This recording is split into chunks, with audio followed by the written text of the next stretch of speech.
Okay, let me begin. Okay, let me begin with Chelimo mwenye ako tayari. Chelimo, what do you make of what the president is saying? Good evening first. Good evening. I don't know if you have your camera on. If I could see your faces, I would really love it so that our audience too could enjoy your company as well. Okay. Adan is from Mandera. He has said hi and he will join us shortly. Mm, That's I even think worse because there's no light where you are. yeah, there's not Kalenjin, like that. I don't know if you are there and if you can see me, and I would wish also to see you. Akukudenje, if I can as well see you. But let me hear from you, Chelimo. Okay, I think we have heard about what the president said. Mm-hmm. The president talked so much about Mr. Raila, Mm-hmm. and according to my understanding or what I Mm-hmm. heard from the president, Mm-hmm. he is really feeling on the Mm-hmm. impact of the demonstration Mm-hmm. because he knows on Monday there will be another demonstration, Mm-hmm. and he's saying, Mm-hmm. I think he committed himself that many people lost their jobs Mm-hmm. during that demonstration, Okay. and he's really, in other words, he's pleading to Raila to stop the demonstration Okay. if need be, Okay. and uh,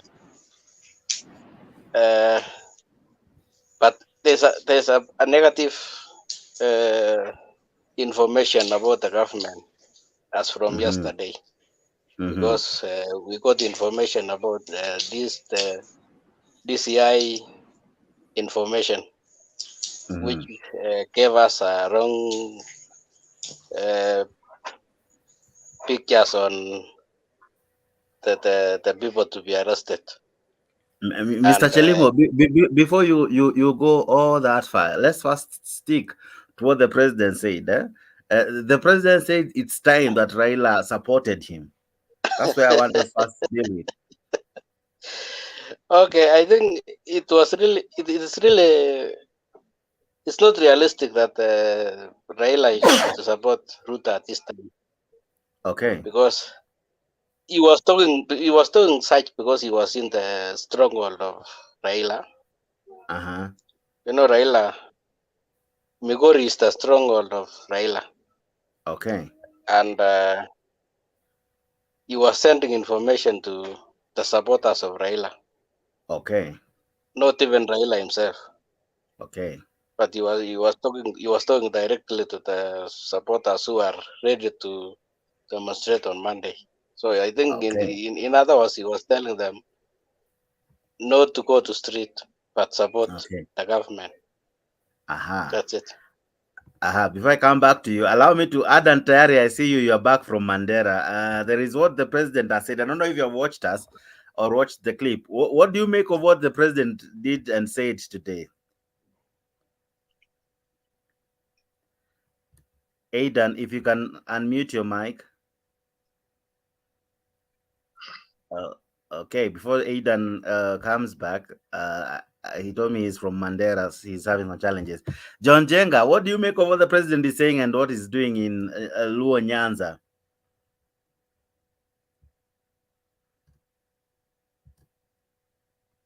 You have to unmute your mic, sir.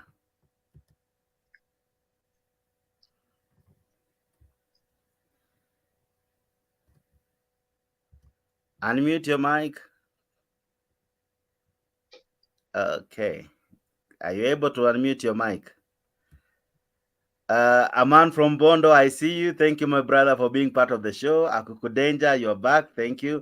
Fen Marcos, I see you. Before John Jenga, are you able now to communicate? Yes, unmute. Okay, go ahead. Yeah, thank you. Mm-hmm.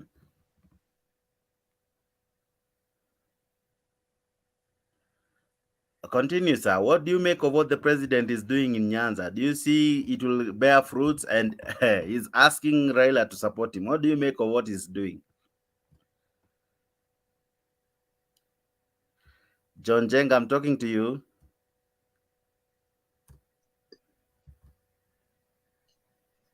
Okay. Fen Marcos, before John Jenga, Jenga seems not to unmute his mic. Fen Marcos, what do you make of what the president is doing?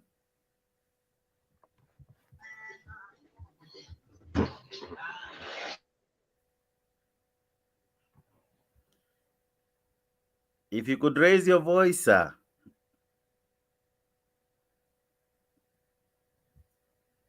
Well, I don't know if it's my end, but my panelist seems sipati mwenye ako na sauti nzuri. Akukudenja, can you hear me? Yeah. Yes, I can hear you. Yes. What do you make of what the president is doing in Luo Nyanza?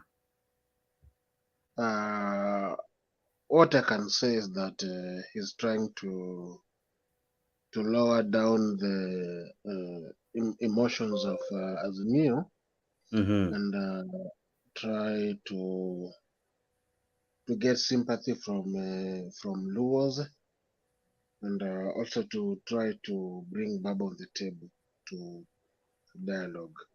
Okay. But I'll not be convinced up tomorrow when he visits church with his deputy. I just want to see what they say tomorrow Sunday. You know, they have a habit when they go to Luo Nyanza, they pray so much. They talk well about Raila Odinga, but when they get out of Nyanza, they insult him. You see, so me these 3 days events, I'll just try and see tomorrow after they visit church in somewhere else other than Nyanza.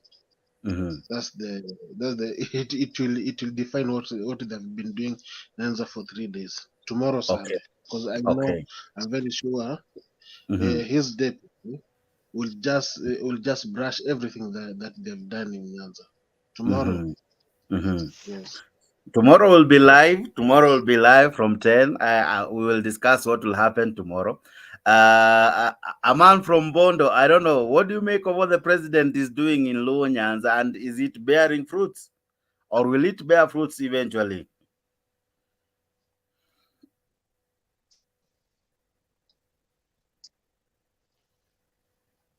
We cannot hear you, sir.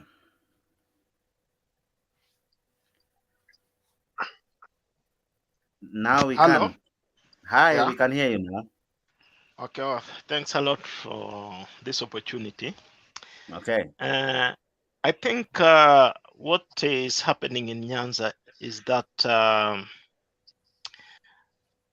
think Ruto is trying to find a way to reach Baba.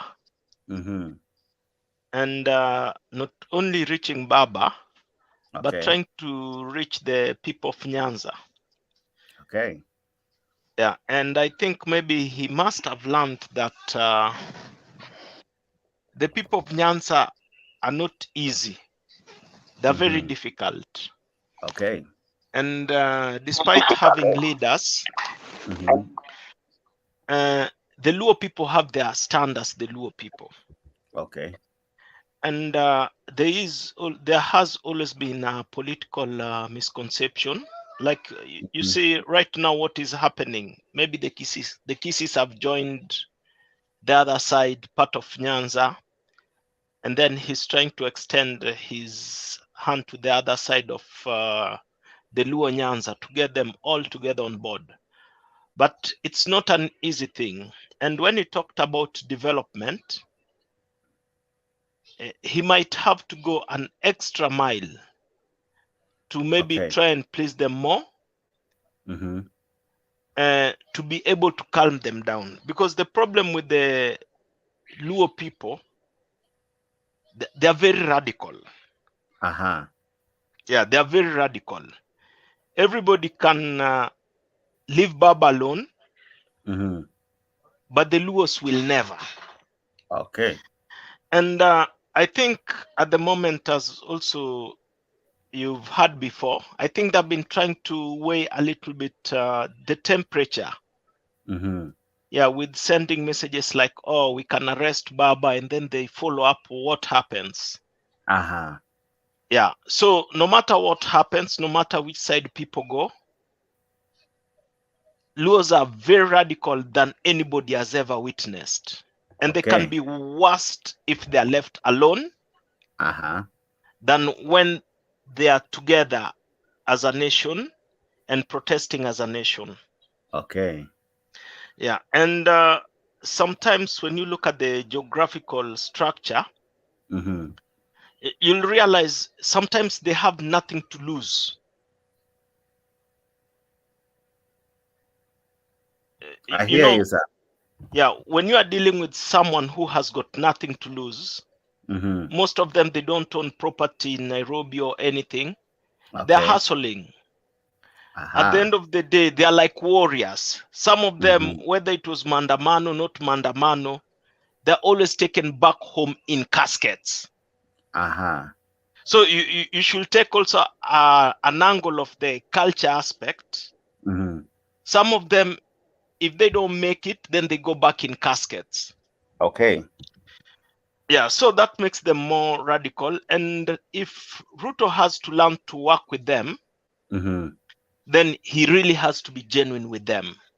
And he Hold really your has. man from Bondo. I want to do something here. Allow me to greet people who are joining me live. I see Rhoda is in. I see Fen Marcos is also in. John Jeng, I think you are ready. That's why you're raising your hand. I can see you. I see Akuku Denje is equally ready, and Mr. Chelimo. Equally, I have other guys joining me kwa comment.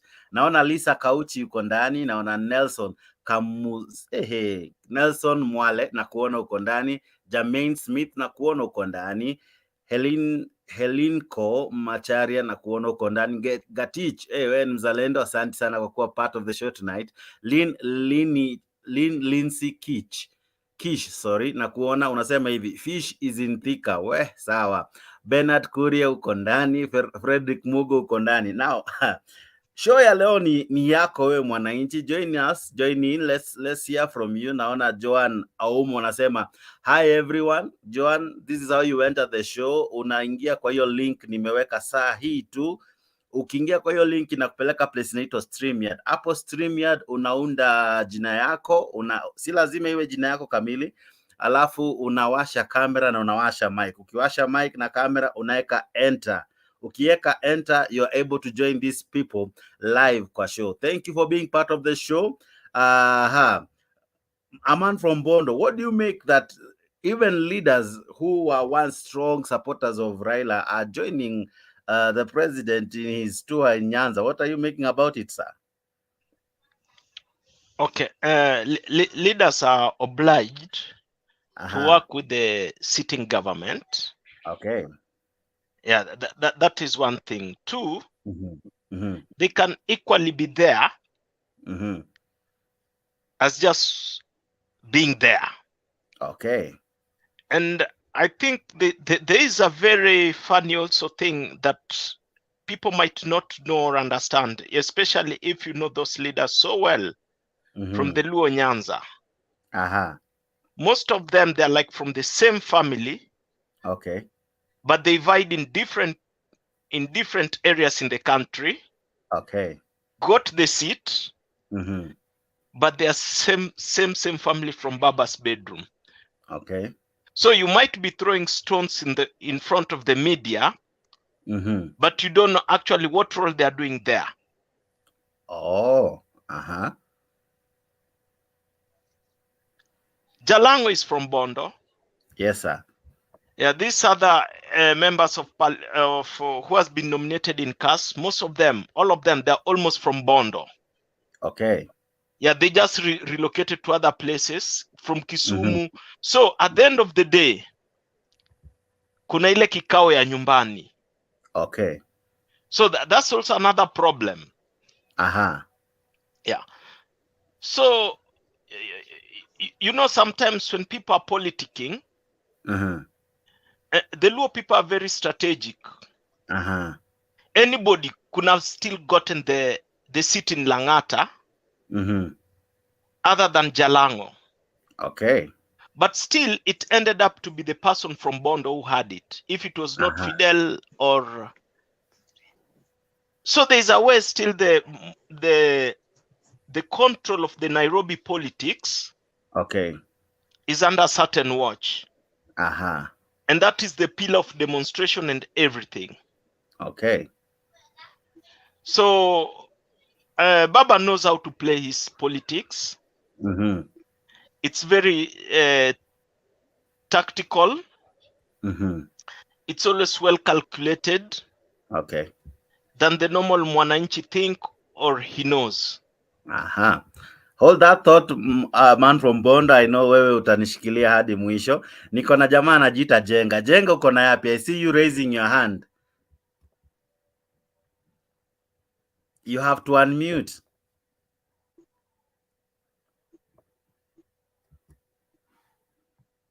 Jenga, you have to unmute your mic, sir.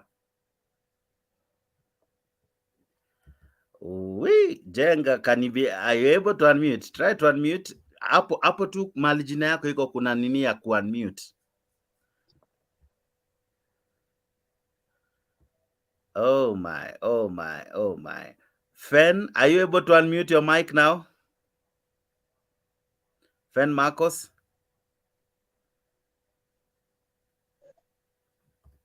What? Okay. Hello? Yes, we can hear you. Go ahead, Fen. We were able to hear you. Yes, we can hear you. Go ahead. Hello? Yes. What I can say. Good evening, everybody. Okay, it is evening here in Kenya. I'm in Nairobi right now. So what I would like to say is that Ruto is playing some politics in the Luo community. Because if you can see, Ruto is trying to make his ways into Luo nation through some few individuals. Let us not just look at the way, Mandamano is for everybody, not Luo nation only, but for all Kenyans. Because what I can say is that these are grievances Raila is pushing. It is for everybody. Kama ni bei ya unga, yes, ni kila mtu. But Ruto is trying to get into Luo nation through some politician like Jalango. Are you able to get me? Yes. This is what I want you to do. Just unplug that earphone and just talk directly to your phone. We'll be able so that we don't get that breathing sound from you. Now, continue.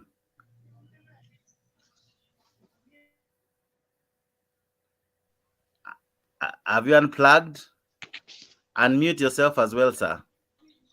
Yes. Yeah, we can hear you okay. Go ahead. What I'm saying is this. Yes, Ruto is trying to play some politics with the Luo nation. He's trying to make his ways into Luo through some politician.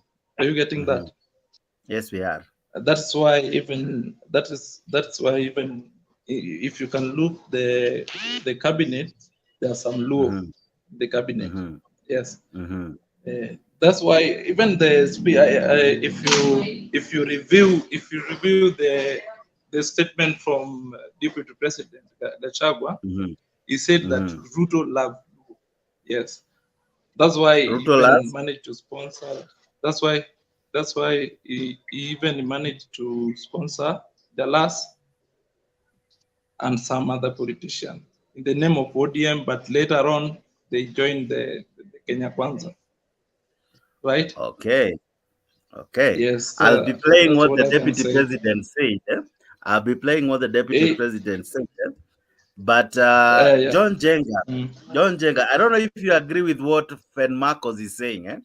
Fen Marcos is saying that Ruto is using the leaders to kind of find his way to Nyanza. Do you see it working? John Jenga, now you are unmuted. Good evening to you, sir. Yes, good evening. On my side, maybe I differ with, I want to differ with the first guy from Bodo. First of all, I want to say that whether we like it or whether pengine tunaona vile inaendelea, siasa imebadilika na ni vizuri kujua imebadilika. Hivyo sasa mtu anataka kutueleza ya kwamba ati Waluo ama Wakikuyu ama Wakale wako vile tulikuwa tunawajua hapo. Sasa siasa imebadilika na kila mtu anaona venye iko na vile kuko. Huwezi kukuja kutoa hapa at the hardcore whereby hatujawahi MP akisema this is I will follow the government, ama hatujawahi ona ile tumeona saizi president akiwa Kisumu ama Migori kunakaa na amani venye kuko, na siasa imebadilika. President anaweza enda Mombasa na aongee vile anataka vizuri, vile watu wa Mombasa wanataka, aende Migori, aende Kisumu, juu siasa imebadilika na anakuwa na watu wake. The second, huu mwingine naye ninaona akisema president anajaribu kucheza na kidogo na akili za watu hivi. Ni lazima acheze na akili za watu juu naye hapo mbele hiyo aliwachezea. Sasa lazima alichezewa, sasa lazima acheze na sahao, acheze na Samauti Kenya, acheze na Sakira pahali. Na huu president tuko na yeye isipokuwa pengine ni watu wanajaribu kumshikashika kama ni mtu hivyo hivyo. Huyu ni mtu hata ako na hekima kubwa sana kutoka kwa Mungu. Huyu ni mtu hata anaweza kaa na watu akina wote. Lastly tulikuwa na Matiang'i hapa tukaona kama kwamba hata ninaona akienda kutolewa sero na watu wa ODM ama hawa wengine. Juzi nikamuona tena wakisalimiana na huu president, hata sijui waliongelea wapi. Huu ni president mwenye anastahili kuogopewa sana, na nilikuwa naona hata ni vizuri vijana hawa pengine naona wanajiita akina Nurukanga na Gausho waambiwe na marafiki zao, si wakati mzuri wa kucheza cheza na rais sana ama na hao watu. Hao watu ninaona si kama wale tumezoea watu wale vile nisikia deputy akisema watu walilewa na Serelak na Bluebird. Hawa naona kama ni watu wa doma na vitu kama ugali ya kulala, kwa hivyo wako na nguvu ingine kado na hiyo. On my point is president, ninaona kana kwamba ulikuwa umeuliza wakiwa kule, kama ninaweza kama vile aliongea kule maendeleo pengine inaweza patikana kule upande wa Nyanza. Maneno na maendeleo mimi naona kama hiyo tuachie magavana. Sioni president kama kuna kitu kubwa anaweza fanya. Sasa tuko na county na governor. Ile tu pengine inaweza kuwa na shida ni wakati pengine ni wa maandamano, watu waharibu kwao, governor akae na muda mrefu kabla hajaitengeneza. Nikirudi pale pengine juu sitapata nafasi upande wa maandamano juu imetangazwa Monday na ninasikia watu wengine wanaongea hivi. Hii maandamano mimi naona kana kwamba kama ingesimama ni mzuri kidogo, juu ninaona kama kuna timu inajiandaa pande ingine iharibie hii timu yenye inakuja na peaceful demonstration. So maybe Raila anaweza kuja na peaceful demonstration akijaribu kuona vile maisha iko juu, ateremsha watu, nao wengine wakuje kado na hiyo wafanye madhara. Na Junior alianza kama vile tunaona wengine walikuwa they are rooting vitu za watu, wakuja wajipange waingie katika hiyo maandamano wachafue na wale hawakuwa wakichafua. Kwa hivyo nilikuwa naona kama kwanza ingesimamishwa kwanza wakati wa Ramadhani, watu pressure irudi chini, wakuja baadaye. Ninaona kama hiyo maandamano inaweza leta madhara tena. Maneno ya kuteremsha unga, na ninaona watu wamesoma hapa na niliongea juzi.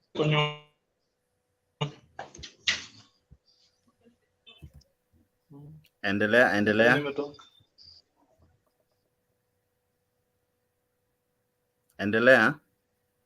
Jenga, endelea. Nilikuwa nasema maneno ya unga. Maneno ya unga maneno ya unga kusema iteremke, mimi nashindwa kwa nini watu wanasema unga iteremke. Whereby unga wakati ilikuwa 100. Mimi ni mkulima, tulilima shamba 1 acre, tulikuwa tunalima, ukigisha tinga inalima na 1200. Wakati petrol ilipanda, hiyo acre ilienda 2500. Wakati huo mwingine tulinunua fertilizer 7k. Wakati unga ilikuwa 100 tulinunua 3500. Sasa mnataka unga irudishwe shilingi 100, na wakulima tulikuwa tumelima hii na double price. So unga hata inastahili 300, wakulima wauze mahindi 5000. So ni lazima tuangalie pande nyingine. Kenya over 70% kwa Kenya ni wakulima. Kwa hivyo unga inastahili 300. Wakati huu mtete ya kwamba fertilizer yetu 2,000 na mbegu tupewe bure na tuingie forest tulime, within 2 months uka inateremka 50. That is all. Lakini Jenga, wacha turudi kwa mada, ingawa umeleta mambo mengi hadi kuna mtu kwa comment amesema wewe uko funny, but ni sawa. Hata nyinyi mnafanya mahesabu. Kuna hii swali Jenga nataka kukuuliza. Ufanye mahesabu kidogo tu Jenga, sikiza swali yangu. Kuna vile ninaona Ruto anatumia ile game alitumia kwa Uhuru. Alitumia wabunge wa Uhuru. Eventually kidogo Uhuru hangeweza kufika Central. Je, unaona kama hiyo ndio game plan ya Uhuru? Ya Ruto, sorry. Yenye anatumia wakati huu. It is good to know if we are 42 tribes in Kenya, we are not we can't reason together. The way Ruto alitumia wabunge wa Uhuru, hawezi tumia wabunge wa Raila. Rules hata hapo nitarudi nyuma, rules tena hawezi tumiwa kama wapande ingine. Kwa hivyo hata kama anataka kuwatumia in Western na Nyasa, hawezi ingia vile aliingia Central. Hiyo ni lazima ajijue vizuri juu. It is good to understand that wakati unataja jina Mwisi, hiyo ni lazima ipatikane haraka sana kwa Mkikuyu na ipatikane kwa Mkalenjin. So these are two thieves. Hata kama Mkikuyu, wiba sio kitu gumu, na ni gumu sana hiyo jina ipatikane kwa Wajaruo. Juu Mjaruo hata saizi ukimwambia apike ugali within shortcut hawezi itikia, na ndio unaona Girogo ni tunawapea gari watengeneze juu anakutengenezea perfect. Pelekea Mkikuyu inatekagwa na siku 2 unarudi hapo. So we cannot reason together. The way anafikiria rules, na hiyo jamaa alikuwa ameongea mbele, alikuwa na kitu alikuwa anataka kusema. The way lakini hagesema juu angechochea. The way unafikiria Wajaruo wanaweza bebwa, sio vile anaweza beba Wakikuyu. Mkikuyu hata huyo unaona Kioni saa hizi ni vile boga haijatosha. Ikitosha utasikia akiwika akienda UDA, lakini haijatosha, wanawekelea kitu haijatosha. Is money or box. There was a time nilikuwa naona mtu mwingine sijui ni mbunge wa huko ama ni nani aliua msichana mwingine, sitaki kumtaja. Hii Kikuyu angefanya hivyo ni awekelee pesa juu kitu ya kukufa. Tutakagi makesi hata hii ya Jeff akiwekelea kitu mzuri, hiyo mambo tunamaliza. We are not like those people that we don't need justice. Hatukufuatagi sana.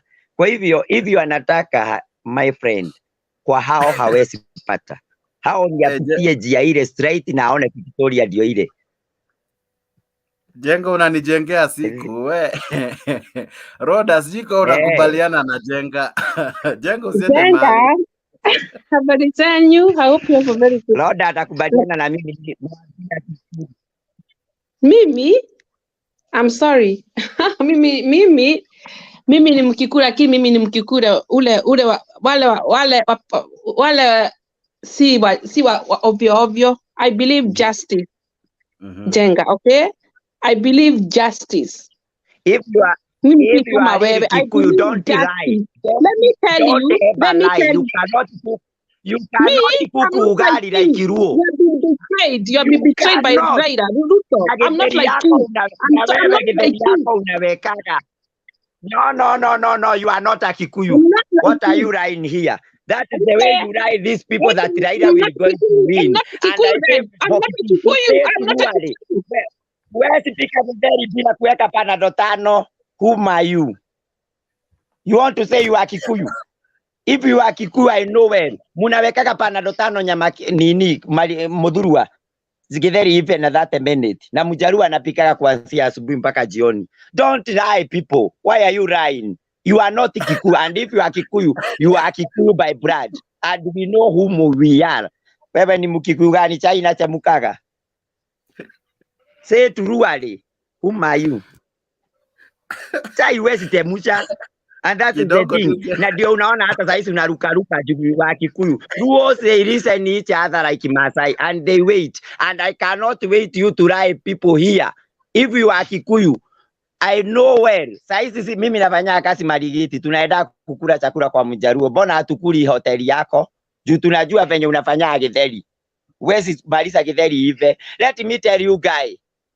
If that lady is not, if is a Kikuyu, he is lying here.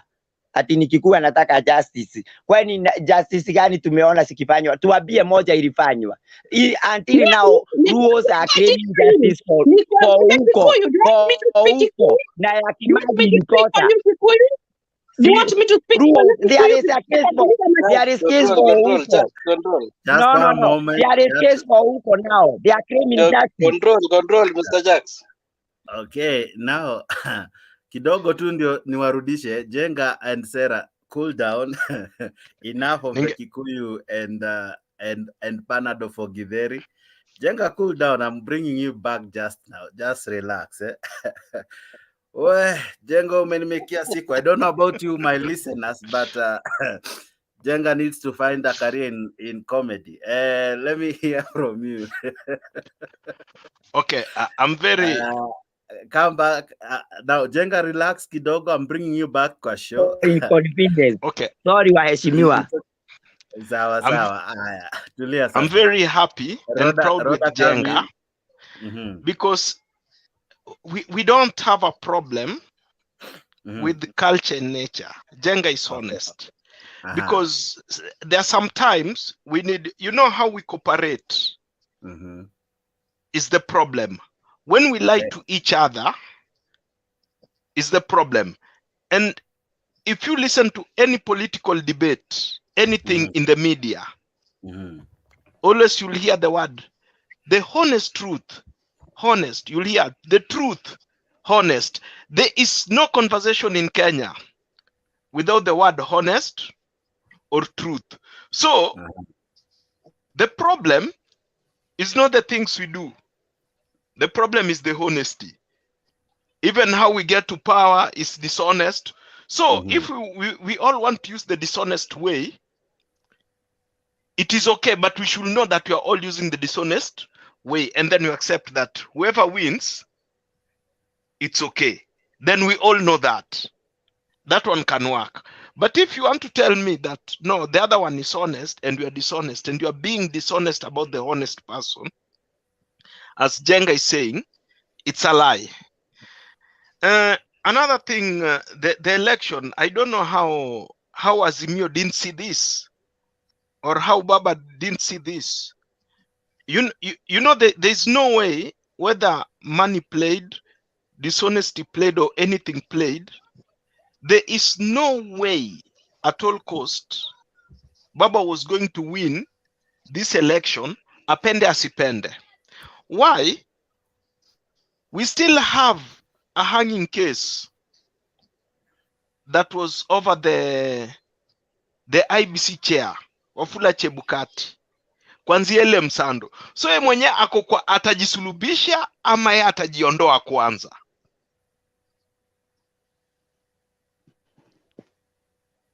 Luos are very straightforward. Assume umechukua pa umepatia Baba. You'll have to tell us what happened the other time. So that was an oversight. Yenye Azimio should have seen long time and change the topmost person. And that's why alifukuza kila mtu akafanya vitu kivyake. You know, we say, when you want to be on the secure side, you know, Ruto is a very Kamkora intelligent person. Wanasema, ukishapaka mtu mavi, hata kitembea akinuka, kila mtu atasonga away from him. So Chebukati, before they even walikuwa na deal na already he had something also to defend against himself, which is the rule and how strict the laws are. Unaona? So that technically, hata Chebukati alikuwa amechanganyikiwa, na hata angechanganyikiwa if Baba would have made it, angeshindwa how did it work. So that's how it works with politics.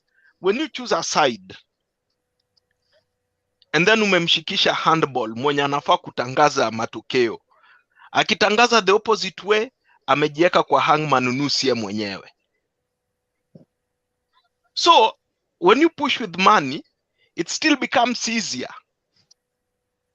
Ukisikia Ruto akisema he was the hero of the day, he was the hero of the day, but not the hero of the day just for Ruto. He was also being a hero of the day for himself.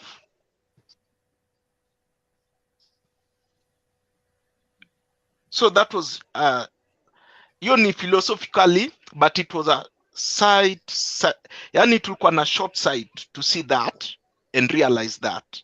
So hawezi chukua somebody mwenye we mwenyewe unamwandama ati sasa enda tangaze matokeo. A man from Bondo, there's something Musalia said, and I'm going to play it just now. Yeah. And I want to hear from you and other panelists. If you can listen in to what Musalia said. Musalia made some strong statement regarding what you're saying, and it raised some eyebrows. I want you to listen in. I'll play it just now, and let's hear him. Ambao tumeandamana naye, ndugu na dada wa Uriri, Mutembei. Alikuwa boss wa rais wa Kenya leo, alikuwa naongea lugha mbili. Na mimi nataka nimwambie ukweli. Ama niwache? Nitoboe ama niwache? Mbore no hondeke. Mbore no hondeke.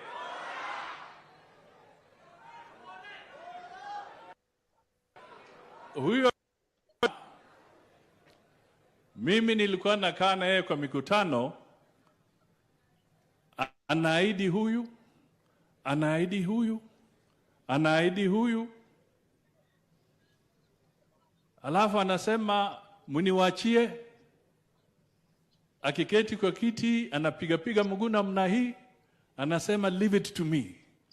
Leave it to me. Jamaa never mobilized anything for Raila in Mount Kenya. Alikuwa anafanya mobilization yake Nairobi kwa ile nyumba kubwa. Mimi nikaona tutazama.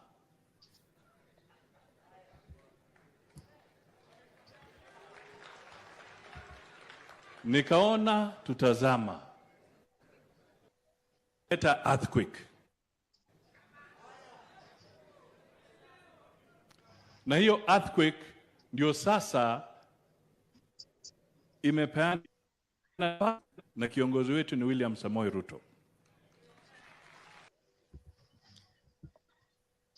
Now, a man from Bondo, there's that thing that Musalia is saying, that Uhuru would say that I'll handle things, and unfortunately he never attempted to help Raila in Central, or rather he didn't take his mobilization promise to Central, and I think that's what you are driving at. Do you think that really played the main reason why Raila really didn't make it? If he didn't make it, you know, Raila has a problem.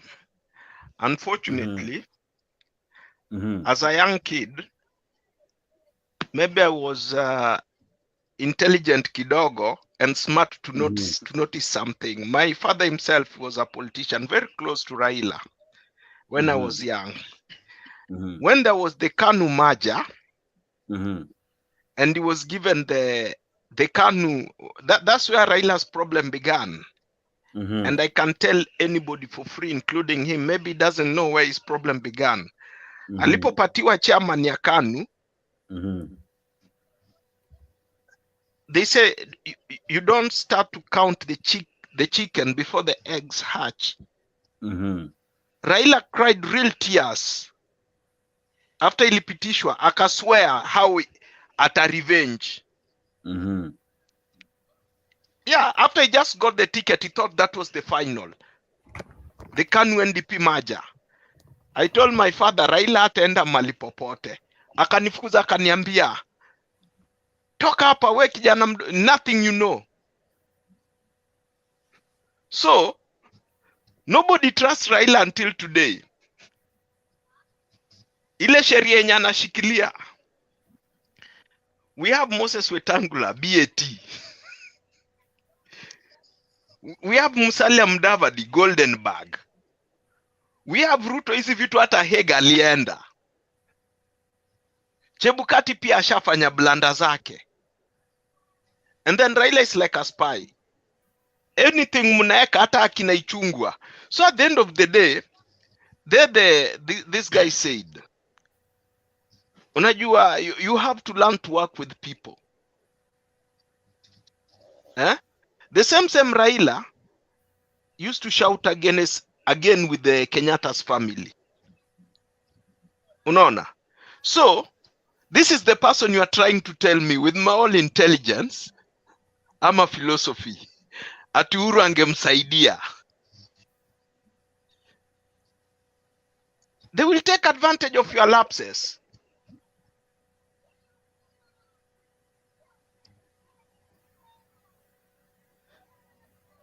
We don't need any intelligence there. Ukiwa unafuata sheria sana Kenya, atuwe hakuna penye. And I want to tell you also, the international bodies, they support and back the most notorious criminals. Why? Because if you don't give them a leave, watakupeleka Hague. So already by the chance, the fact that Ruto and Uhuru are going to Hague, I even told my father at that time, huyo ni president wenyu na deputy president. So when you are less popular, you are vibrant, you have a problem, for you to be able to sustain a government, and you'll need more money kuweza kujisustain na hiyo uchafu yako. The West will support you because they get a leverage to trade with you.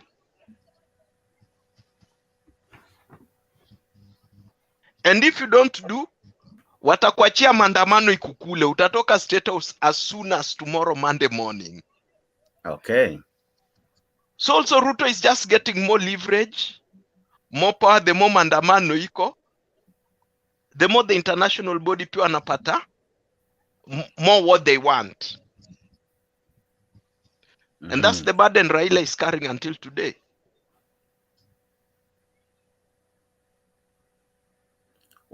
Maneno mazito.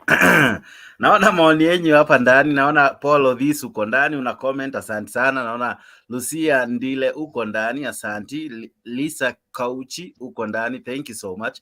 Dom Kate Katie, asante sana. Jose C. Moses, asante sana. Now, Jenga, I see you want to come in, but before you come in, allow me to ask Rhoda. Oh, unaona aje?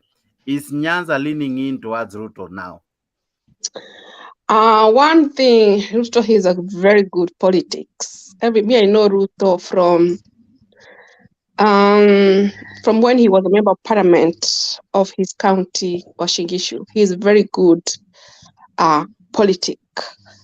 When you are not smart, he can betray very quickly. So Ruto, he's trying to play his game. He wants to catch up in Luo community. But unfortunately, Luo community are not idiots. He cannot betray it. Like the way he betrayed Kikuyus. Like Eject, he said, I'm not a Kikuyu. By the way, me, I'm a mix. I'm a Luya, I'm a Luo, I'm a Maasai, I'm a mix. And my father, he is mixed. So, Eject, the way you say, is it true? I'm a mix. Luo, Luya, I'm an international. That's why I believe justice for every Kenyans. I fight for all Kenyans. I believe justice and truth. And Ruto, he is a good prayer. And he tried to betray Luo community. Unfortunately, Luo community are not stupid. He can't. He cannot steal like the way he did in Kikuyu community. He went to Kikuyu community, he betrayed them, and he manipulated them, and they buy his agenda, and they accept it. You see now Mount Kenya, how they are like Eject, he believed Ruto. But for a long time ago, when I was a child, Kikuyu community were very, very clever. I remember my dad, he didn't like Ruto. He have never loved Ruto when he was member of parliament, his own county. He didn't like, he was saying, no, Ruto is not a good person. And I was a young girl, remember I was in primary school. Those days, Kikuyu, they were very clever, they were very smart. But nowadays, for the last days, Kikuyu have been very, very idiots. And I'm saying that, I'm not ashamed. Me the Mogekuyu original, na iwajega, otie kohenani ha. Yes, Kikuyu, can you listen? Listen to me. The Kikuyu I know, my dad, he was very politics. Kikuyu I know, they are not clever. We're not speaking Kikuyu. It's international. This is international TV. You say I'm not a Kikuyu. I'm a mix. Stop. You see, he's trying to abuse me because I'm speaking the truth. I will always speak. The Bible, me, I'm a Christian and I'm born again. The Bible says, if you know the truth, shall set you free. Me, I stand with the truth and justice. And Ruto, he's a good prayer, and I know him very well.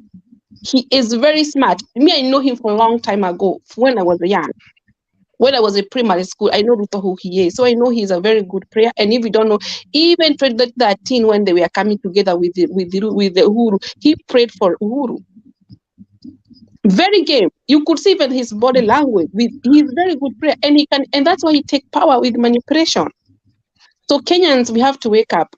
Ruto, he's a bad guy. He's not a nice, he's a bad seed. I don't like him. Personally, I don't like him. So for me, I support maandamano, nyinyi wote mwende kwa barabara na mdabanane kwa haki yenu na justice. Economies have been very bad. Things are getting expensive. So me, I don't buy any propaganda ya jenga. I'm sorry, I'm not buy that propaganda. I'm not. You cannot betray me. Me, I'm not. Ruto cannot fool me. I'm not that kind of person. So for me, I tell all Kenyans, go in the demonstration on Monday. You stand for your own justice. You know, remember how, in fact, you remember how Senegal, I'm proud with the Senegal people, how they went to fight with their opposition. He was in the prison and they fight, and I was so proud with the Senegal people. So why not Kenyan? You can go and you know who you are, you know what you want. Many people, they cannot afford money to pay for the rent. Many people cannot pay school fees. Many people are killing themselves because they cannot afford to pay the school fee. They cannot afford to have to put in the food in the table. Can you imagine?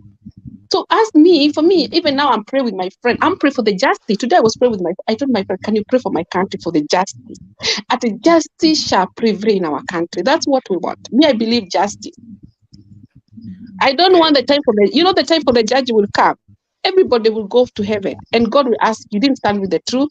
We always say every knee shall bow, every tribe, every group of people shall bow and confess that Jesus is the Lord of the Lord. Yes. Okay, just one moment, Rhoda and Mzalendo. Daughter of Ma, I can see you're in the studio, but unfortunately, the reason as to why we are unable to add you in the panel, you have not either activated your mic or your cam, your stop cam, or rather your camera. So if you can activate it, you'll be able to join in the panel. So how do you join us here in studio? There's a link I'm posting just now.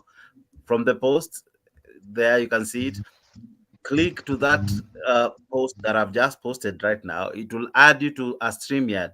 In StreamYard, you'll be able to join us in studio. What you do, you put in your name and you activate your camera. Now, voila, you will be in the studio. Jenga, I can see you, and Zalendo, you wanted to say something. But before you say something, we still go back to what we are discussing, and we're discussing Ruto in Nyanza. There are people who accompanied him to Luo. To Luo Nyanza and to Kisii yesterday. Today he was in Migori. So I don't know. When other leaders go to Ruto, there is no problem.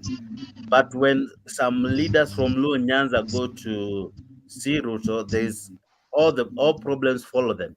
I want you to listen in to what is happening to this good friend of ours, Mr. Jalango, ever since he went to see the president. I don't know what you Kenyans are saying.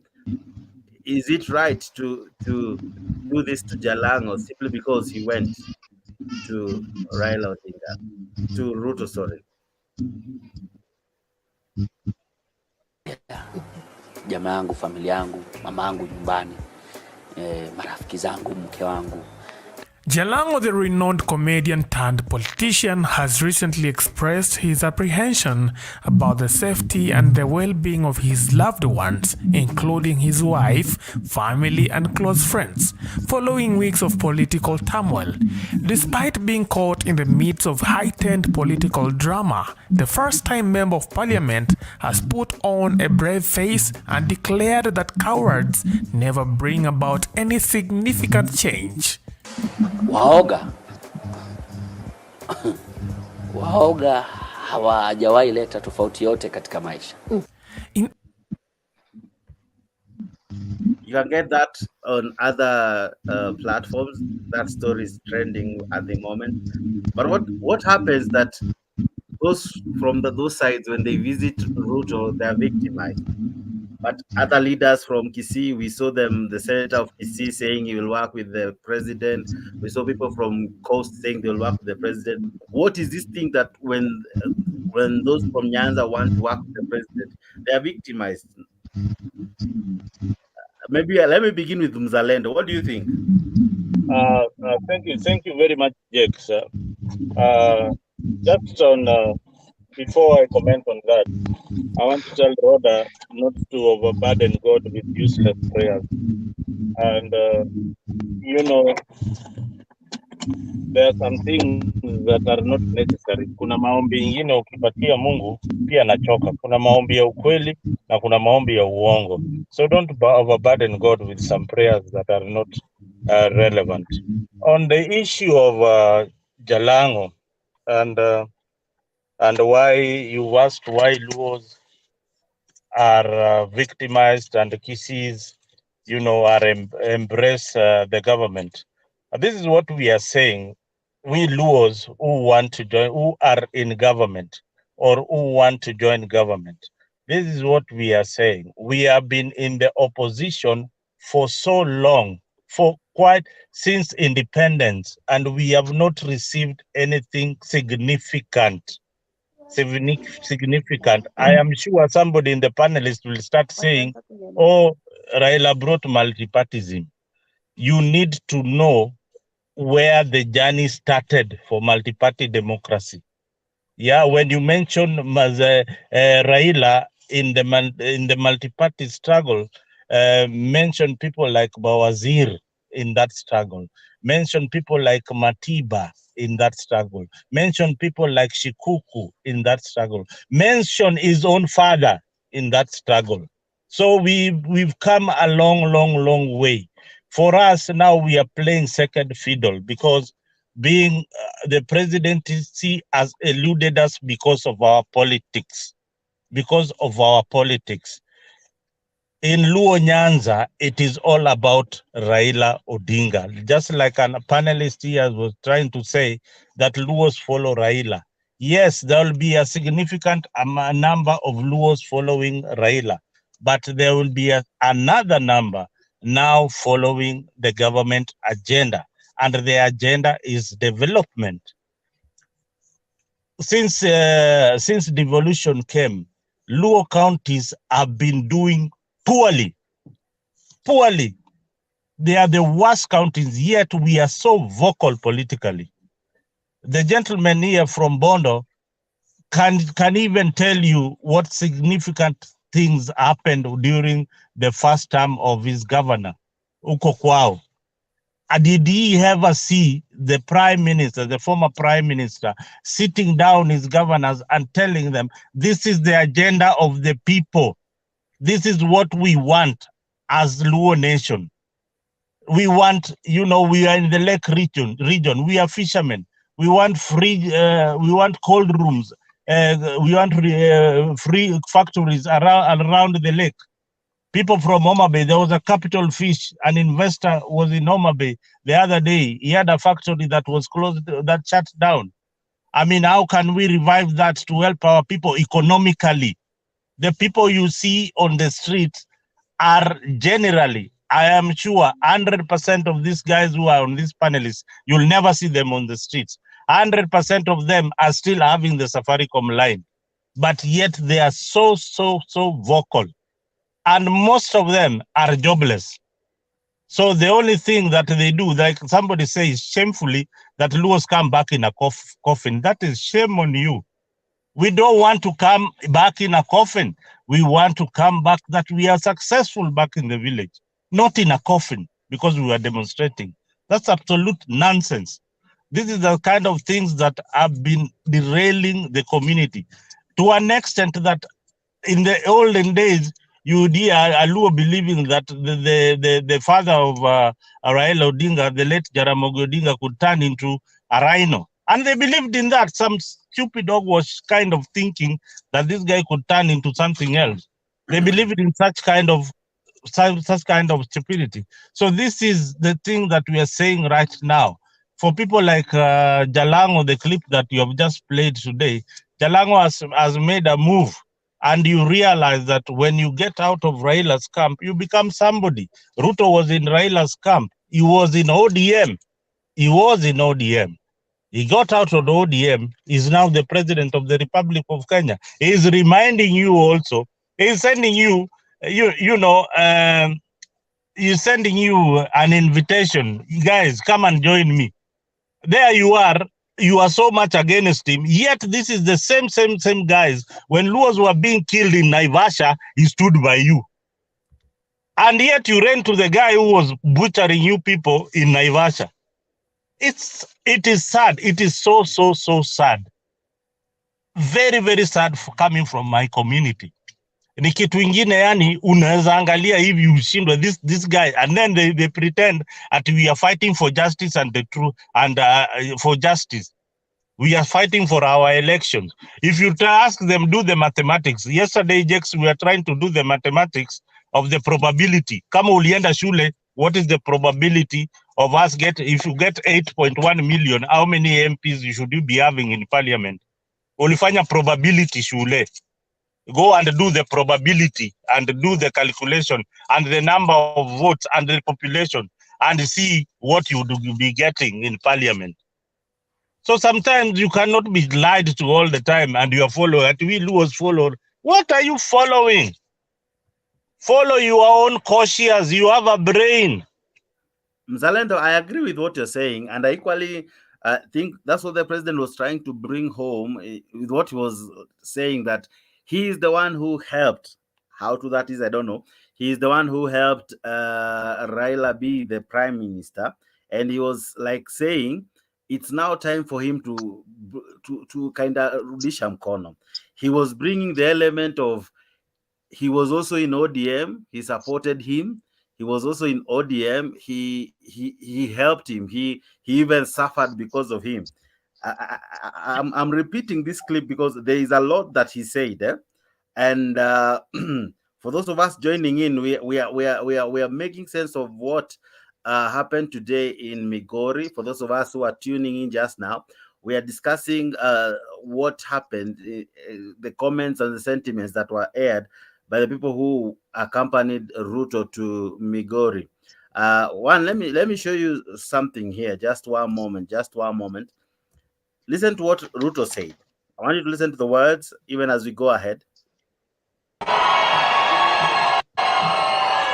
Ndio jameni, tunaelewana? Na mimi nataka niwahakikishie, na kwanza niwashukuru sana kwa sababu hata mbali ya kunipimia kura zenu, mimi nawashukuru kwa sababu tulifanya uchaguzi wa amani. Si ni kweli? Na wapongeza Wakenya wote bila kujali walipiga kura mrengo gani.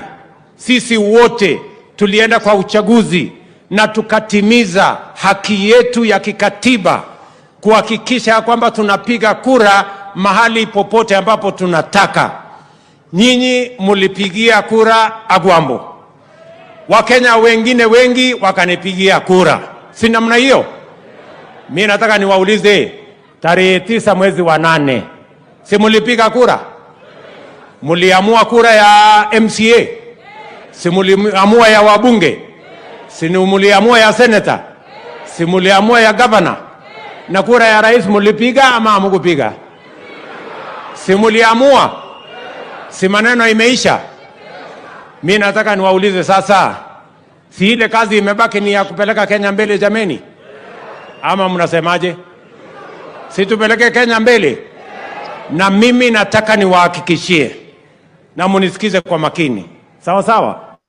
Mimi nataka niwahakikishie watu wa Uriri, watu wa Migori na watu wa Nyanza ya kwamba serikali mimi ninaendesha ni serikali ya Kenya na ni serikali yenu.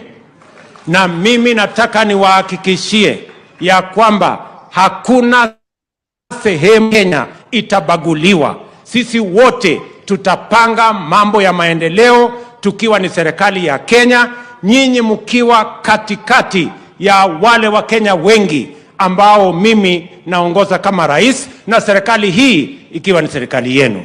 Tunaelewana? Nataka munisikize kwa makini. Haitawezekana, mimi sitaruhusu sehemu yoyote ya Kenya kufungiwa nje kwa maendeleo ya taifa letu la Kenya. Mimi sitaruhusu mtu yeyote kubagua watu wa Kenya, wa jamii yoyote ama sehemu yoyote, kwa sababu hiyo ni siasa mambo zamani. Tumekubaliana sisi wote, kwa sababu ni mapenzi yetu na ni mapenzi ya Mungu. Hakuna mtu hapa ako Kenya kwa ruhusa ya mtu mwingine. Hakuna mtu wako Kenya kwa kibali ya mtu mwingine. Sisi tuko Kenya, sisi ni Wakenya, na Wakenya wote walishaamua mambo ya uchaguzi tumemaliza. Sasa ile kazi imebaki ni kupanga mambo ya maendeleo, na mimi niko hapo. Tutapanga mambo ya maendeleo na wale mmechagua, na mimi nataka niwahakikishie Nyanza will not be left behind as we plan the future of Kenya. And I want to say, for the avoidance of doubt, that as President of Kenya, I will ensure that nobody, no force, nobody takes the people of Nyanza in the wrong direction, or takes the people of Nyanza in the opposite direction from government. You are entitled to government services as every other Kenyan is entitled. And I want to promise you that the government of Kenya is going to be inclusive. We are going to work together with all the leaders, and I am going to be deliberate about bringing the people of Kenya together, united, so that we can confront all our challenges as a united nation. So, muko tayari jameni kushirikiana na mimi tupeleke hii Kenya mbele? Muko tayari? Muko tayari? Na mimi niko na ujumbe ya kutuma nyinyi. Mutanisaidia kufikisha ujumbe? Si mnajua Agwambo mimi niliunga yeye mkono 207. Si mimi niliongoza election ya mambo ya Agwambo? Ni kweli ama si kweli? Mimi nauliza nyinyi, hiyo kazi tulifanya, si ndio ilifanya Raila Odinga akakuwa prime minister wa Kenya? Tangu siku hiyo amepata kiti kingine kubwa kuliko hiyo ya prime minister? Amepata kiti kingine? Mimi nataka niwaulize nyinyi watu wa Nyanza. Let's stop there before we are going on. Mzalendo, that point alone, that mimi nilifanya kawa prime minister, and he has not been anything else ever since. What kind of homes is Ruto trying to open?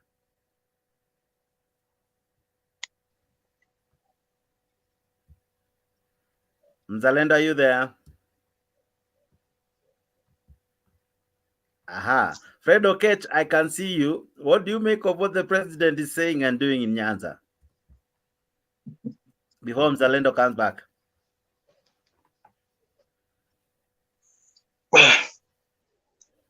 Okay, mimi kulingana na usikia president anaongea, kweli President Ruto kweli naona kama Kenya ishamzidi kuongoza, kwa sababu ukiangaliwa anavyoongea na kulingana na kazi alianza kazi, hatuoni kitu ambacho anaweza fanya.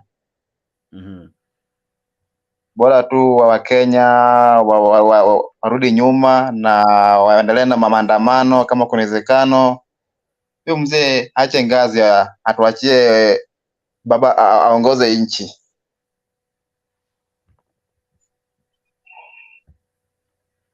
Baba aongoze nchi. Kulingana na wewe, vile anavyojiunganisha na wanasiasa wa huko maeneo za Nyanza, je, itamsaidia hapo mbeleni ama hapo amegonga mawe? Naona kama haitowezekana, kwa sababu mimi ninavyojua Wajaluo waga si watu wanani warejereje ingile kilimo wao. Yaani Wajaluo ni mtu ambaye anakuja anakusikiliza, lakini anasikiliza unavyoongea, then baadaye anakuambia this is just talking bullshit. So kulingana na wewe hata faulu hawezi faulu kwa Nyanza. Yes. Maoni yako ni yapi wewe ambao unatutazama? Ninamwona Brian Konu uko ndani, asante sana. Lesi Andile na kuona uko ndani, asante sana. Dom Kate Keichi na kuona uko ndani, asante sana. Elizabeth Onyango na kuona sana. Maoni yenu ni yapi? Je, Ruto atafaulu na kauli mbiu yake ya kujaribu kupenyeza maeneo ya Luo Nyanza na saa huko maeneo yote? Maana jana tulimuona Kisii, leo alikuwa Migori. Mnaona vipi? Roda, wewe unaona aje? First of all, niulize Jenga, why did you were attacking before? You didn't believe me. I'm like the same tribe you are. That's not good. Because how I believe just in the truth, then you have to attack me. I'm not the same tribe. That's very bad to reject other people. Muzalendo and Bodon is the same tribe. Because I don't believe you like you, I don't believe Ruto, that's why you attack me. That's not fair. That's not good. We have to respect one another. For me, I think, Ruto, he wants, I think he wants something to people from rural community. I don't know whether I cannot, because I don't know. I think he wants, as I said before, Ruto cannot betray people from Nyanza. Absolutely not. He can't. Luo people are very, they stand with their own son, and he cannot. And that's facts. I know them. They can't. I know Ruo for a long time. Okay. So Ruto, he tried to buy them. I said to before, they're not like Kikuyu community, like the way he did to them. He can't do that. They cannot do it. Maybe he go to another community. But Kikuyus and Luyas and Kisi, they are the same group. They are very easy to be fooled by Ruto. But okay. Luo, actually, I'm very proud with the Luo. Luo, they're not like that. I'm not Luo, but he cannot. He wants them, but as we say, Ruto must go. As Azimio Moja, we say Ruto must go. That's what we believe. Ruto must go. Well. And to do my demonstration yesterday is our right, is our democracy, and we have right to. That is a human right to do demonstrations. Okay. So we have right to do demonstration for everything. When we saw the economy is going bad, we have to stand for our country. When we saw the economy is going bad, we have to stand for it. When we saw things are not going well, we must stand. And that's why tunaambia sisi ni jeshi. Sisi tuko jeshi. Tutaenda huko Statehouse. Kupeleka mashida yetu. Tutawalk whole Nairobi, marching, without fear, without intimidation, without blackmail. Tutaenda. Jeshi la baba, okay. Yes, sisi ni jeshi la Kenya. Mimi ni mjeshi wa Kenya. Aha. Yep. Yes. Roda, let me defend myself. Defend yourself, but please don't because attack, this Kikuyu. Don't attack her personally. Yeah, I will not attack this because first of all, she is already. I can't attack yeye sana. Wacha niseme ya kwamba the problem yenye inakuwaga na Raila ni hii sasa. Unaona tuko nayo hapa, mtu anasema kuna justice kwa Wakikuyu, ili hali hata justice kwa Kalonzo haijawahi patikana. Na saa hizi unaona mwanamke Mkikuyu anasema yeye ni running mate na hana hata MCA, na hiyo sasa unataka kutuonyesha Wakikuyu na justice. So justice kama ni kutafuta itafutwe. Tulikuwa tunaona mwingine anatafuta justice anaitwa Sabina Chege and ni huyu sasa, na baba kila wakati anaangaliaga hawa watu anawatengeneza vile unasikia huyu akisema ati anatubara. Huyu toka kwa nyumba wakati wa maandamano hawezi toka, because kitu ya kwanza nilisema if we are 42 tribes na ndio anasifu wa Jaruo juu anajua Waruo wakisema ni barabara hakuna wakurudi nyuma, lakini hawa wakisema ni barabara ukiangalia kando na kando Kenya utaenda nayo nyumbani jioni. So mimi sitaki mtu aniambie kwamba ati Wakikuyu ati wamekuwa blackmailed. It is not to be blackmailed. Hapo hivyo ndivyo wanakuaga tangu zamani na ndio wanakaga. You cannot tell me that what I know in Luo community.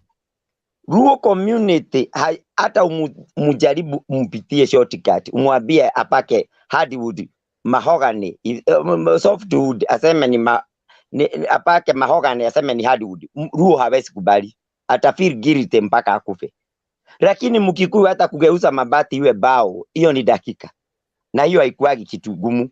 Na uwezi kuja hapa kusema ya kwamba ati Wakikuyu wamekuwa blackmailed ili hali wanakataka kuchagua Raila, because we know Raila tukimchagua leo ataweka mambo straight, na Wakikuyu ndio wamejenga mtoni. Wakikuyu ukienda huko kwao ndio wamelima barabara. Ukienda kwa Wakikuyu ukitaka ukisimamisha gari ukojoe unakojeleaga nepia grass. Hakuna pahali pamewekwa, wamelima barabara. Tunajuaga Raila Luo, na akikalia hii kiti atasema barabara irudi pahali iko na mtoni irudi pahali iko. Na hata huyu unawasikia akijisemesha hivi, unaweza kuta wamejenga mtoni ama wamechukua makaburi. Hakuna kaburi huko Central, nionyeshe isipokuwa moja ya Murang'a ilikuwa inarudishwa kidogo. Walijenga yote. Kwa hivyo unaposikia, na hii ndio kitu inasubuaga Raila, kukataa kuangalia Wakikuyu ni akina nani. Hata sio Uhuru alichagia Raila kushindwa. Wakikuyu hawawezi. You cannot tell a thief to elect righteous amuogose. Wakati huo wa before the election tulikuwa tunasikia Ruto ni mwisi, hata sasa tunasikia ni mwisi. This is the first time Kikuyu walipata their best candidate, because they are thief, they elected thief fully. Na hakuna mtu na hata hawa wanajifanya hapa na kama ni Wakikuyu walichagia kabisa kiongozi wao. Yesu alichaguliwa na alikuwa anafuatwa na wenye haki. Nao Wakikuyu plus stroke wa Kalenjin na hao wengine Bantu kidogo unasikia wakianza kuingia, hawa Wakisii kidogo wanaanza kuingia kidogo. Hao sasa ndio wameanza kuona tulichagua mtu ambaye anafaa, na huyu mtu ambaye anafaa tulimchagua because ukitaja Mkikuyu pahali, hata wewe ukiona Mkikuyu pahali unaangalia mfuko kidogo, na si kupenda, unaonaga pahali unapitia, because these people hata si kujiharibia. Hata huyu ni mwisi huyu, kama ni Mkikuyu na ni mwisi umesikia saizi ameiba kabila ya Masai, anaiba sijui ya nini badala aseme kama mimi Mkikuyu na nitarimeni kuwa Kikuyu. Wewe wacha hivyo unajisemesha ati you love Luo. You don't love Luo, because if you love Luo hauwezi kuja hapa kuwadanganya vile Sabina Chege ametadanganyana. Sasa hata huyu Kaninikiaga tulikuwa tunamsifu hapa ati huyu kwanza alikuwa anasema Kaninikiaga Nyeri akisema ndiye anasikikaga, na nikawaambia hapa wakanikemea, nikawaambia Wakikuyu huwezi muamini. Hata huyu Madhakaroa eza Kikuyu huyu kwanza ndiye alituma Raila ashindwe kabisa. Juu alijigisha hapo, na ni kama huyu vile unampea nafasi. Huyu kwanza ni mwanamke anastahili kutolewa, tuongee ukweli. Na kama ni Mkikuyu leo adikirie, na kama ni Mjaruo adikirie. And if is a Kikuyu, he is lying. Na tumuone maandamano na ajipige picha Made. Nitampea kitu. Kama atatokea, tokea kama wewe ni Mkikuyu, nikuone na ujipige picha ukiwa kwa maandamano. I swear before this man, because I'm a man enough, nitakupea busi. Na tupeagi wanawake busi sisi. I give you a cow if I see you in maandamano on Monday. Just a moment, Jenga. My friend. Mimi kila wakati na Kenyans. No, they're not a Kenyans like you. Stop tribalism. This is a tribalism. No, they're not a Kenyan. No, they're not a Kenyan. I think the men Stop here tribalism. We are all Kenya united. I have right to support Raila. I have right to support him. There's a lot of Kikuyu. Exactly. Do you know how many votes Raila he get in Kiambu County? 2 million. Wacha zako. I wish you Okay. getosha boga Stop uwe kama keti tribalism. wa Rogoro Stop ama tribalism. Me, I don't have problem with anybody. Mzalendo, go Jacques, ahead. Stop tribalism. I have right to choose anyone. That's a democracy. I have right to choose anybody. I'm not a tribalist. I'm not a tribal. Roda, nyamaza tu Roda, kidogo. Nyamaza tu kidogo. Mimi kwanza nataka kushukuru huo Njenga. Njenga has spoken the truth. He has spoken the truth about the Kikuyu community. A lot of truth. Raila kujifanya ati anaenda kupanda mlima, yet hakuna kura anatoka nayo huko kwa mlima. He should have known who Kikuyu Sahara. And unajua, this is back in history. Ask his father. He was betrayed by the same community. Then ask Kibaki.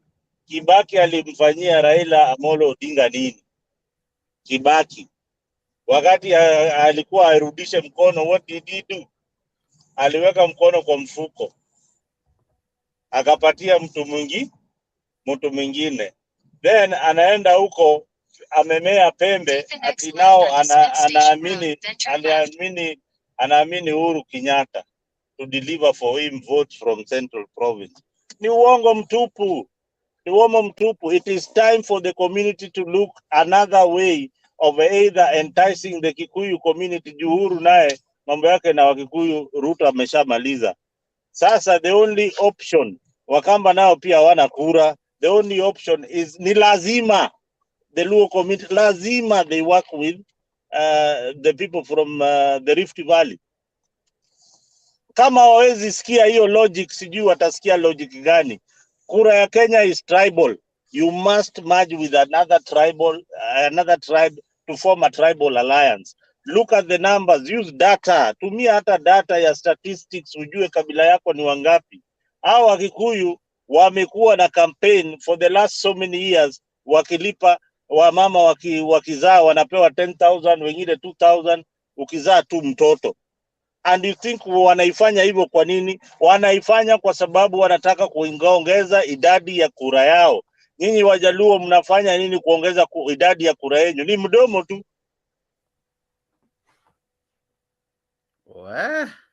Share leo ni moto, sijui But let me tell you something. Let me tell you something. Let me tell you something. The truth is only shall set her free. The Bible says, Jesus said, I'm the only way true alive. No one come to the Father except through. The time will judge. Liars, they'll go to hell.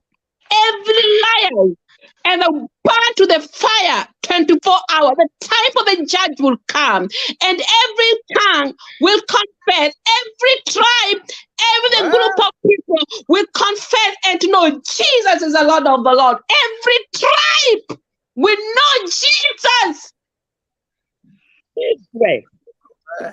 Huyu amewaka moto. Unadanganya kidogo tu saa shame on you. Okay. Kwanza nataka kusema Jenga ni poa umeongea the truth, and that's the truth. And then nitajibu pia alikuwa naitwa nani huyu? Mzalendo. Mzalendo. Yeah. And nataka notify kitu moja. I guess Mzalendo is from South Nyanza. Ruto is in South Nyanza, not in Central Nyanza and the other part. So the honest truth is that things that people don't know. You know, Ruto is a strategist, and he digs deep. When Ruto came to Moi, he tried to find out how did Moi get into power and what was happening. Okay. Or the Kenyatta deal. It was this. A lot is enshrined in the history. From kitu ya pesa, kitu kidogo. The first man to ever ride a bicycle was a collaborator by the name in East and Central Africa, Nabongo Mumia, who was the king of the Western. Kakamega means Hamega, the ugali thing. So when the British was eating the ugali, they were there begging and watching. That's how even the maize came about. So that has contributed to the culture you see with the Western people until today in politics. When you go to Central, it is the same. There are places where the British managed to settle, and there are places where they failed. Even in the Rift Valley, they were collaborators, and they were very harsh people like Oloibon. What happens? This is where this either we call it Kikuyuism, Mama bribery came about. Unaona? So the British could not actually get know the topography where the rebels were and everything. So they had to use bribes. Unaona? So the same people in certain part of the communities ndo walikuwa wanaonyeshana penye watu wako.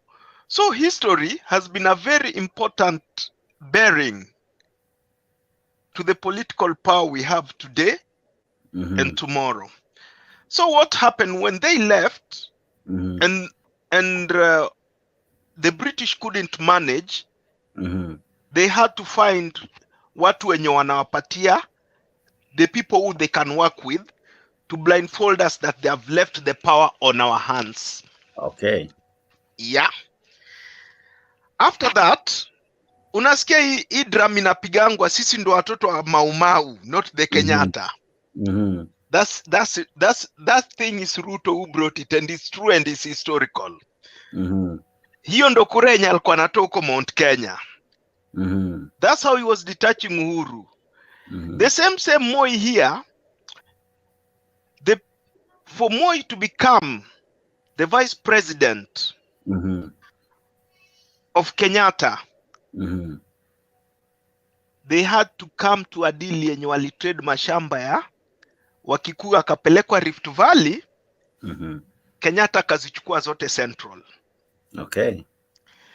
Nda akapatiwa hiyo chair. So Wakikuyu walipewa pesa, wakalewa, wakakunywa nini. That is the reason of the 2007 post-election violence in Rift Valley. Watolewe kabisa. When Ruto akisema, we have problems with these people more than anybody. So when Ruto learned the tricks and the tactics of how to get into power from Moi's time, unajua ndo amepiga nao Moi Rift Valley huko kabisa. Moi was the professor wa siasa, lakini Moi could not stand Ruto. That's why he hated Ruto totally. Because Ruto, after knowing the truth, akakuja akahamasisha watu, akaambia, this thing we have one time, we'll come and fight for it. Unaona? That's how he got the kingpin there. Akikuja huku kwa Kikuyu, hii support anapata, nyinyi watoto wa Maumau, kuna collaborators hapo alifanya hivi na hivi na hivi. Tunafanya hivi, mashamba itarudi. Will you get it or you will not get it? Mutembei, there's something I don't agree with you. Yeah. Maumau, Gachagua, he always lie at the end of Maumau. Maumau is a spirit, okay? Is a spirit and will continue to be there rest of life. They want to it will be there. All the time. It's a spirit, and that's why our history. No, you're yetu ni nani alipigania? Who? Sasa wacha nikwambie. Mzee Jomo Kenyatta ndiye alipigania nchi, akatoa wazungu wote na wakarudisha, si ndio? Walikuwa wanataka kuchukua. The people who fight for it was the Dedan Kimathi. No, Dedan Kimathi akaenda kwa prison, na ndio maana Dedan Kimathi alifungwa na kanyongo, anakasema ndio maana tunasema hata sasa kwa sababu ni yeye alikuanga hapo beleni. Sasa nikupatia small story about myself. I don't believe that you are saying that about Ruto what? No, Roda just be kidogo. patient kidogo, Wacha mambo Roda. Mbondo finish. I'm also coming to Mimi you, Jenga. Jenga, I'm coming to you. nimezaliwa Just relax. Kiambu.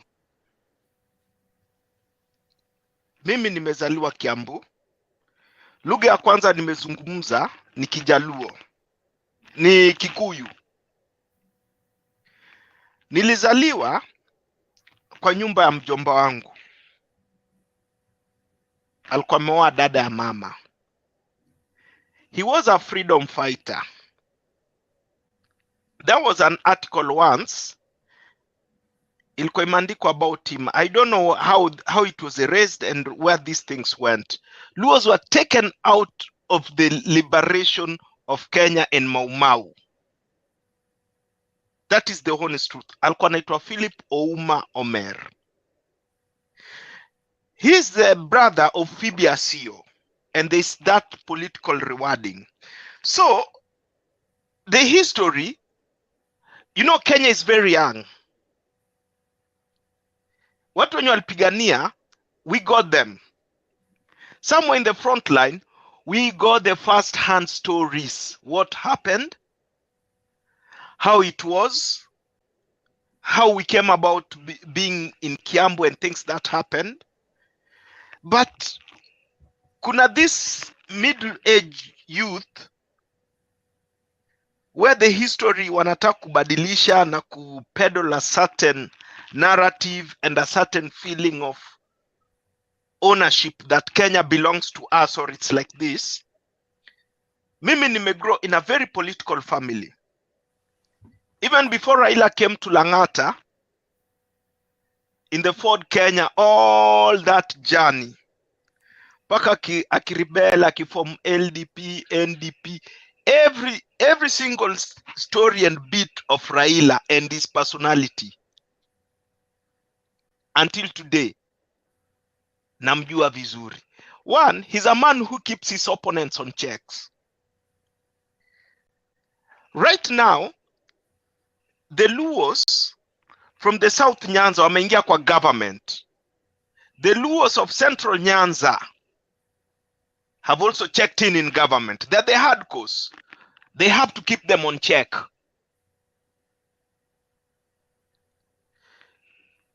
The power in the Luo kingpin and the fights from the Southern Nyanza, the Central Nyanza, and the Sakwa has been there for centuries and centuries and centuries. Kidero akipanda anatoa kichwa hivi napigwa na rungu. Nani Mabona anakuja. Mabona kitaka kutoa hivi napigwa rungu mwingine anaekwa. To destabilize that region, for Central Sakwa to continue having one political leader. That is the rebel that is in the Luo, this other side. And when we talk about Luo and rebel, it is the people of South Nyanza. And they're the ones who are always creating this loophole every season in the Luo block. So this is one thing you have to know. But then, the normal mwananchi who is a Luo, other than the Luo leaders, they will all stand with Raila, and they have been standing with Raila for one cause. But if you go even when they were burying the traditional leader who was the Luo traditional kingpin, that they call him Kir, they were saying even Ruto has been there trying to bribe them using everybody. They have been there. Some of them have been trying to think that they want to overturn the power to this side. Somebody has talked about a belief, or the Odinga's family, or I don't know what. In Luo, we have had a cultural, historical belief with the issue of power for so long. Okay.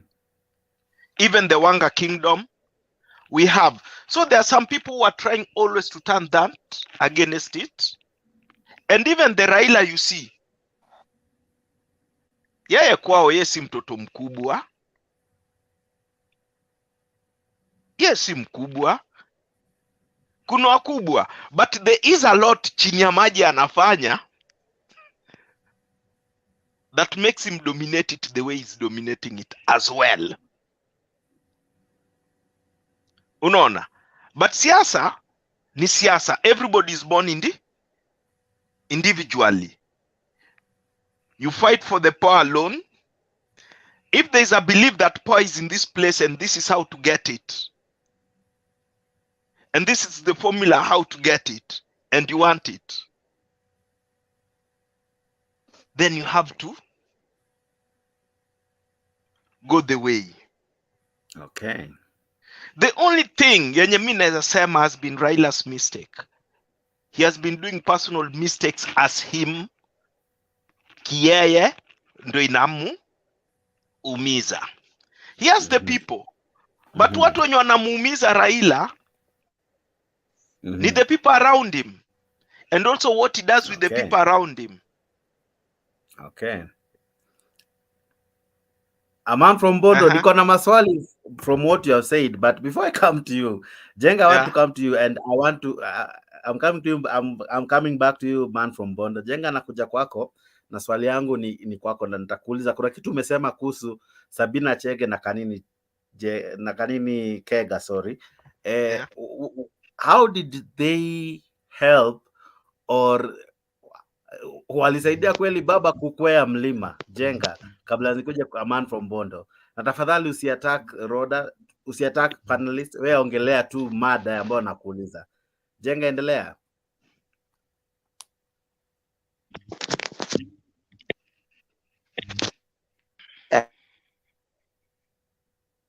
Unmute alafu endelee. Na Vic, karibu sana kwa show. Asante.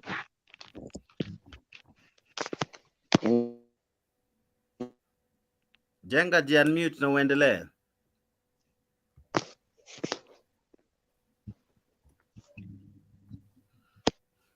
Guza tu mara moja, una mute, una unmute, endelea sasa.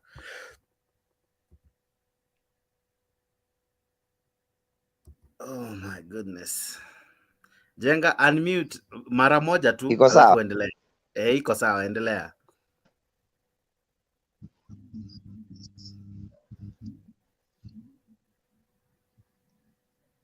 Ninasikika kabisa, endelea.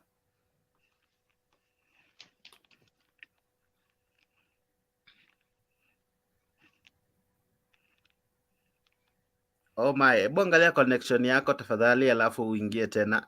Log out alafu log in But Vix, jiko umekuwa ukifuata Jenga, log out and then log in Na pia wewe, if you want to join the show, the link is there for you. Just log in and we'll be able to have you as part of our panelist. Vix, juu umesikiza vile man from Bondo na Roda na Jenga vile wamekuwa wakisema?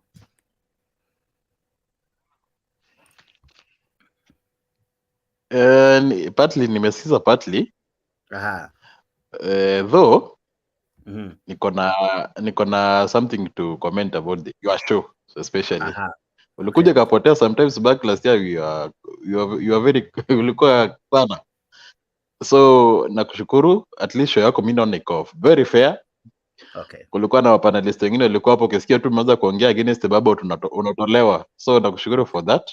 Okay. One thing, I don't know kama nitakuwa off topic. Njenga ako very spot on. Ameambia Roda ukweli. Ngoja arudi, sijui network imepotea, but wacha tumuombe la. But endelea, yes, endelea. So amemwambia ukweli. Maandamano Roda hata kwa hiyo maandamano. She's a Kikuyu. And then because hii maandamano huwa the culprit wenye wanaumiaga sana kwa hizi maandamano are Kikuyus. And it is very rare utapata Mkikuyu anaenda for that maandamano knowing very well that ita affect wao because under wanapiga business Kenya sana. Okay. And then another thing, Raila hajawahi learn. Raila hajawahi learn e-politics. Yani sijui nini namshika na Central. He knows very well he cannot get anything. Hata last election I'll campaign so much in Central. Doing too well hapo atapata almost zero. Kama Ruto mimi siko na concentrate sana na Luo Nyanza. Unajua ni kukua smart. Nile tu ulikuwa na make two appearance so that onekane that hako bias. So but ali focus sana kwa base yake yenye kuna numbers. Okay. Unlike Raila aliacha base yake consolidate, anaenda kujaribu penye anajua tu vizuri hawezi pata. Because amekuwa demonized over the years. Itatake another maybe generation sijui gani itaanza kumaccept, but saa hizi yenye iko sahihi it is very hard kubadilisha vile alikuwa ameambiwa. And then Ruto is very smart. Hiyo nao lazima tukubali, because politics anapiga saizi si like na Raila kitambo. Modern politics yenye imepiga saizi Raila kidogo nje kidogo. So Ruto is very smart. Ni mtu ako ana learn vitu very fast. Ana make changes very fast. But before it is too late. So ni hiyo, hata nisikia wengine akisemaje. Jenga umerudi. Jenga, nilikuwa nimekuuliza swali. Kanini Kega na Sabina Chege walileta kweli chochote ama ni porojo tu? Hawa hakuna kitu walilete, na ile kitu inaletaga shida, na ndio mimi nataka kusema ya kwamba ile kitu inaletaga shida ni kukataa, ni watu kukataa ku understand the tribe. Let me say something ya kwamba wakati Kibaki alipata accident, if ni Kibaki alikuwa na drive Raila, I know, but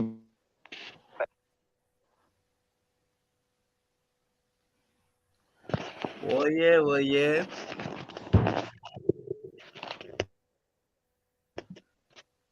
Hii network ya Jenga oye mpaka nimeirumia. Woi.